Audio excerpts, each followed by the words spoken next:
Israel के प्रधानमंत्री Benjamin Netanyahu ने एक बार फिर ईरान के लोगों को सीधे संबोधित किया। उन्होंने एक वीडियो संदेश जारी किया और इस वीडियो संदेश के बाद सवाल यह उठ रहा है, क्या बेंजामिन नेतन्याहू ईरान की जनता को खमनई शासन के खिलाफ, यानी अयातोला अली खमनई के शासन के खिलाफ बगावत के लिए उकसा रहे हैं।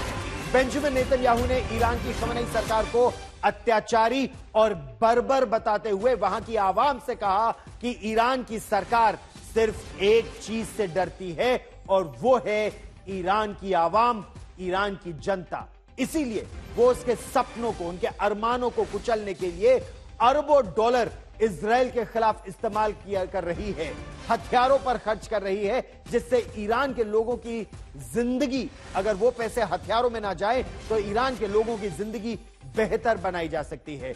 बेंजामिन नेतन्याहू ने ईरान में पानी की सप्लाई का ढांचा बेहतर बनाने का ऑफर तक दिया, क्योंकि ये लोग जानते हैं कि ईरान में पानी की जबरदस्त समस्या है, साफ पीने के पानी की। तो इजराइल ने दावा किया है कि वो बेहतर पानी की सप्लाई कर सकते हैं। लोगों से कहा कि वो अपने सपनों को मरने ना दे, इजराइल उनके साथ खड़ा है। महिलाओं के अधिकार की बात की इजराइल के प्रधानमंत्री बेंजामिन नेतन्याहू ने ईरान में। तो क्या ईरान में तख्ता पलट की कोशिश कर रहा है इस समय इजराइल? क्या अमेरिका भी यही चाहता है कि ईरान इस्लामी क्रांति से पहले के दौर में एक बार फिर लौट जाए और ईरान परमाणु हथियार न बना ले? क्योंकि इस वक्त अयातोला अली खमनई के नेतृत्व में जो वहां पर कट्टर इस्लामी सरकार है, वो न केवल इजराइल की बल्कि अमेरिका को भी अपना शत्रु मानती है। अमेरिका के चुनाव में डोनाल्ड ट्रंप पर हुए हमले की साजिश में जिस तरह ईरान का भी नाम आया, उससे यह साफ हो गया कि ईरान का इस बार मुकम्मल इंतजाम किया जा सकता है। क्या उसी की तैयारी इस समय इजराइल और अमेरिका में हो रही है?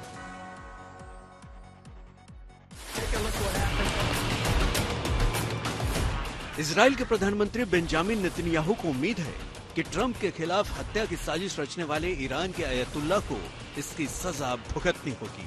अमेरिकी चुनाव से पहले FBI ने हत्या की ऐसी 2 साजिशों को बेनकाब किया था, जिनके पीछे ईरान की इस्लामिक रिवॉल्यूशनरी गार्ड कोर का हाथ था। भले ही उन साजिशों को रचने वाले खिलाड़ी कच्चे थे, लेकिन नेतन्याहू को उम्मीद है कि उनकी वजह से ही ट्रंप उन्हें ईरान के खिलाफ कार्रवाई की खुली छूट देंगे। रविवार को नेतन्याहू ने कहा था कि ईरान के मसले पर वो और ट्रंप बिल्कुल एक जैसी राय रखते हैं। यही नहीं, 5 नवंबर को ट्रंप के राष्ट्रपति चुनाव जीतने के बाद से लेकर अब तक उनके और ट्रंप के बीच 3 बार फोन पर बात हो चुकी है। नेतन्याहू पहले नेताओं में शामिल थे जिन्होंने ट्रंप को जीत की बधाई दी और उसे इतिहास का सबसे बड़ा कमबैक बताया था। ईरान के खिलाफ नेतन्याहू कुछ बड़ा कर सकते हैं और इस वजह से उन्होंने ईरान की जनता को सीधा संदेश दिया है कि वो खामेनेई की हाथों अपनी तकदीर को तबाह होने से बचा सकते हैं और इजराइल उनके साथ है। नेतन्याहू के इन बयानों से अंदाजा लगाया जा रहा है कि 20 जनवरी 2025 से पहले वो कुछ बड़ा कर सकते हैं।